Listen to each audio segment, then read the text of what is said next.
الحمدللہ رب العالمین والصلاة والسلام علی سید المرسلین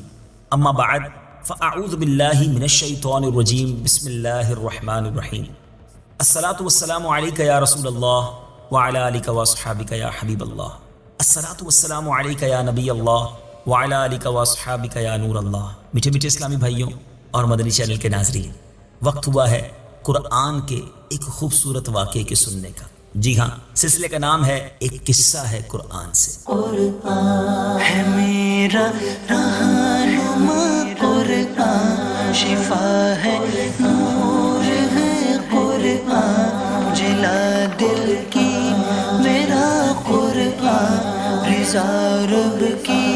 میرا قرآن، قرآن قرآن۔ آج ایسے انوکھے پرندوں کی بات ہونی ہے جو ذبح ہو کر پھر زندہ ہو گئے۔ جی ہاں، یہ عجیب و غریب واقعہ قرآن پاک میں موجود ہے۔ آئیے توجہ کے ساتھ اس واقعے کو سنتے ہیں۔ حضرت ابراہیم خلیل اللہ علیہ نبینا علیہ الصلوۃ والسلام نے ایک مرتبہ خداوند قدوس کے دربار میں یہ عرض کیا کہ یا اللہ، تو مجھے دکھا دے کہ تو مردوں کو کس طرح زندہ فرمائے گا۔ اللہ تعالیٰ نے فرمایا کہ اے ابراہیم، کیا اس پر تمہارا ایمان نہیں ہے؟ تو آپ نے عرض کیا کہ کیوں نہیں، میں اس پر ایمان تو رکھتا ہوں، لیکن میری تمنا یہ ہے کہ اس منظر کو اپنی آنکھوں سے دیکھ لوں تاکہ میرے دل کو قرار آ جائے۔ تو اللہ تعالیٰ نے فرمایا کہ تم 4 پرندوں کو پالو، ان کو خوب کھلا پلا کر اچھی طرح ہلا ملا لو، پھر تم انہیں ذبح کر کے اور ان کا قیمہ بنا کر اپنے گرد و نواح کے چند پہاڑوں پر تھوڑا تھوڑا گوشت رکھ دو، پھر ان پرندوں کو پکارو تو وہ پرندے زندہ ہو کر دوڑتے ہوئے تمہارے پاس آ جائیں گے اور تم مردوں کے زندہ ہونے کا منظر اپنی آنکھوں سے دیکھ لو گے۔ چنانچہ حضرت ابراہیم علیہ الصلوۃ والسلام نے ایک مرغ، ایک کبوتر، ایک گدھ اور ایک مور، ان 4 پرندوں کو پالا اور ایک مدت تک ان 4 پرندوں کو کھلا پلا کر خوب ہلا ملا لیا، پھر ان 4 پرندوں کو ذبح کر کے ان کے سروں کو اپنے پاس رکھ لیا اور ان 4 کا قیمہ بنا کر تھوڑا تھوڑا گوشت اطراف و جوانب کے پہاڑوں پر رکھ دیا اور دور سے کھڑے ہو کر ان پرندوں کا نام لے کر پکارا کہ یا ایھا الدیک، یعنی اے مرغ، یا ایتھا الحمامہ، یعنی اے کبوتر، یا ایھا النسر، اے گدھ، یا ایھا الطاؤس، اے مور۔ آپ کی پکار پر ایک دم پہاڑوں سے گوشت کا قیمہ اڑنا شروع ہو گیا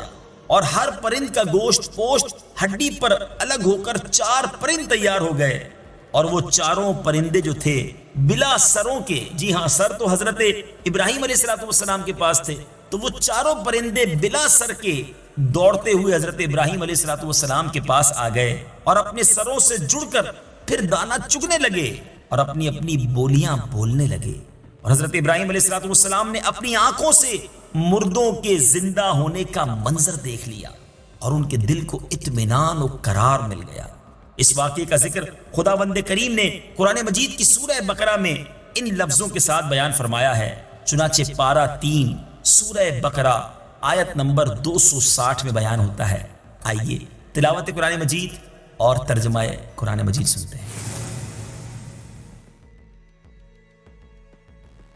وَإِذْ قَالَ إِبْرَاهِيمُ رَبِّ أَرِنِي كَيْفَ تُحْيِي الْمَوْتَى قَالَ أَوَلَمْ تُؤْمِنْ قَالَ بَلَى وَلَكِنْ لِيَطْمَئِنَّ قَلْبِي قال فخذ 4 من الطير فصرهن إليك ثم اجعل على كل جبل منهن جزءا ثم ادعهن يأتينك سعيا واعلم أن الله عزيز حكيم۔ ترجمہ۔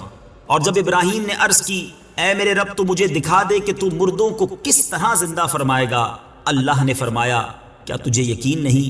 ابراہیم نے عرض کی یقین کیوں نہیں، مگر یہ چاہتا ہوں کہ میرے دل کو قرار آ جائے۔ اللہ نے فرمایا تو پرندوں میں سے کوئی 4 پرندے پکڑ لو، پھر انہیں اپنے ساتھ مانوس کر لو، پھر ان سب کا ایک ایک ٹکڑا ہر پہاڑ پر رکھ دو، پھر انہیں پکارو تو تو وہ تمہارے پاس دوڑتے ہوئے چلے آئیں گے، اور جان رکھو کہ اللہ غالب حکمت والا ہے۔ میٹھے میٹھے اسلامی بھائیوں، آپ نے یہ واقعہ سنا، قرآن کی تلاوت بھی سنی اور ترجمہ بھی سنا۔ اب اس مبارک واقعے سے ہمیں درس کیا ملتا ہے؟ سبحان اللہ، علماء نے اس مبارک قرآنی واقعے کے بڑے پیارے پیارے مدنی پھول ہمارے لیے بیان کیے ہیں۔ چاروں پرندوں کا کیما بنا کر حضرت ابراہیم علیہ السلام نے پہاڑوں پر رکھ دیا، پھر اللہ تعالیٰ کا حکم ہوا کہ ثم ادعہن، یعنی ان مردہ پرندوں کو پکارو۔ چنانچہ آپ نے چاروں کو نام لے کر پکارا۔ اس سے تو یہ مسئلہ ثابت ہو گیا کہ مردوں کو پکارنا شرک نہیں ہے، کیونکہ جب مردہ پرندوں کو اللہ تعالیٰ نے پکارنے کا حکم فرمایا اور ایک جلیل القدر پیغمبر نے ان مردوں کو پکارا، تو یہ ہرگز شرک نہیں ہو سکتا، کیونکہ خداوند کریم کبھی کسی کو شرک کا حکم نہیں دے گا، اور نہ کوئی نبی ہرگز کبھی شرک کا کام کر سکتا ہے۔ تو جب مرے ہوئے مردوں کو پکارنا شرک نہیں، تو اللہ کے ولیوں اور شہیدوں کو جو دنیا سے پردہ فرما چکے ہیں، انہیں پکارنا کیسے شرک ہو سکتا ہے؟ جو ان معاملات پر اعتراض کرتے ہیں، انہیں تھوڑی دیر سر جھکا کر سوچنا چاہیے، انشاءاللہ انہیں قرآنی واقعے کی روشنی میں ہدایت کا نور نظر آ جائے گا، اور وہ بھی صراط مستقیم پر چل پڑیں گے۔ تصوف کا ایک نقطہ، جی ہاں، اس خوبصورت واقعے میں ایک بڑا پیارا تصوف کا نقطہ بھی ملتا ہے کہ حضرت ابراہیم علیہ السلام نے جن 4 پرندوں کو ذبح کیا، ان میں سے ہر پرندہ ایک بری خصلت میں مشہور ہے۔ مثلا مور کو اپنی شکل و صورت کی خوبصورتی پر گھمنڈ رہتا ہے، اور مرغ میں کثرت شہوت کی بری خصلت ہے، اور گدھ میں حرص اور لالچ کی بری عادت ہے، اور کبوتر کو اپنی بلند پروازی اور اونچی اڑان پر غرور ہوتا ہے۔ تو ان چاروں پرندوں کے ذبح کرنے سے ان 4 خصلتوں کو ذبح کرنے کی طرف اشارہ ہے کہ چاروں پرند ذبح کیے گئے تو حضرت ابراہیم علیہ السلام کو مردوں کے زندہ ہونے کا منظر نظر آیا، اور ان کے دل میں نور ایمان کی تجلی ہوئی، جس کی بدولت انہیں نفس مطمئنہ کی دولت مل گئی۔ تو جو شخص یہ چاہتا ہے کہ اس کا دل زندہ ہو جائے اور اس کو نفس مطمئنہ کی دولت نصیب ہو جائے، تو اس کو چاہیے کہ مرغ ذبح کرے، یعنی اپنی شہوت پر چھری پھیر دے، اور مور کو ذبح کرے، یعنی اپنی شکل و صورت اور لباس کے گھمنڈ کو ذبح کر ڈالے، اور گدھ کو ذبح کرے، یعنی حرص اور لالچ کا گلا کاٹ ڈالے، اور کبوتر کو ذبح کرے، یعنی اپنی بلند پروازی اور اونچے مرتبوں کے غرور پر چھری چلا دے۔ اور اگر کوئی ان چاروں بری خصلتوں کو ذبح کر ڈالے گا تو انشاءاللہ عز و جل وہ اپنے دل کے زندہ ہونے کا منظر اپنی آنکھوں سے دیکھ لے گا، اور اس کو نفس مطمئنہ کی سرفرازی کا شرف حاصل ہو جائے۔ اللہ مجھے بھی اور آپ کو بھی ان بری خصلتوں سے محفوظ فرمائے۔ انشاءاللہ عز و جل اگلے ویڈیو کلپ میں آپ ایک اور قرآنی واقعہ سنیں گے، اور انشاءاللہ اس کے تحت بھی کچھ مدنی پھول ہم سب مل کر حاصل کریں گے۔ صلو علی الحبیب صلی اللہ تعالی علی محمد صلی اللہ علیہ وسلم۔ قرآن ہے میرا رہنما، قرآن شفا ہے، نور ہے قرآن، جلا دل کی میرا قرآن، رضا